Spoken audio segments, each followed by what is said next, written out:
Армысыздар, қайырлы күн. Көңіл күйлеріңіз қалайсыздар? Менің көңіл күйім 10, тамаша, керемет. Бүгін менің өзіме өзім есеп беретін күнім.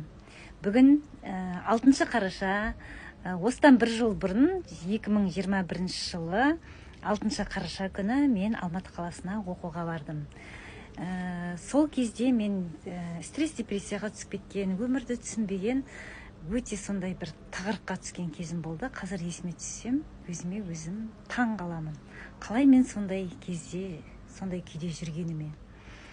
Инстаграмды қарап отырсам, бір қазақ кісіні көрдім. Сол кісіні қарап бастадым. Мына кісінің сөздері күшті екен деп, кереметтей білім туралы, психология туралы әңгімелер айтып жатты. Кереметтей сөзді. Сол кісіге оқуға бардым. Қазақша оқытады екен, қазақтың алаш ардақтыларын айтады екен. Олар ақындарымыз туралы солардың өлеңдерін оқып, сондай өзімізді тәрбиелейтін статусым көтерілді деп айтайыншы.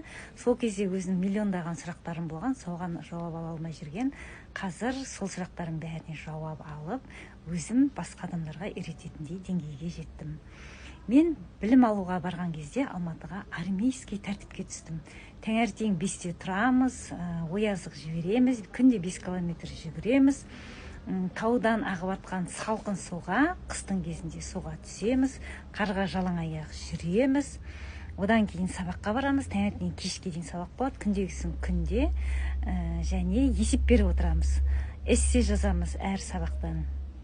Эссе жазып, күнделікті сондай өзінің сағаттары бар, және білімнен қандай білім алғанымыз туралы есеп беріп отырамыз.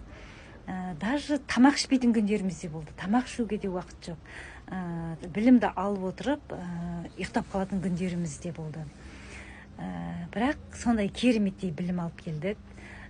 Кәсіп туралы, психология, мотивация, нейробиология, қазір тағы да осы бір жылда алған еңбектерімнің түйіні ретінде бәрін жинақтап, Ахметбек Нұрсила мырза қысқаша түрде білім жоба ойлап тапты. Өз жанартауыңды оятатты.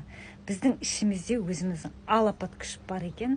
Сол алапат күшімізді оятып, энергиямызды көбейтіп, медицина емдей алмайтын емдерді өзіміз емдей алатын дәрежеге жетеміз.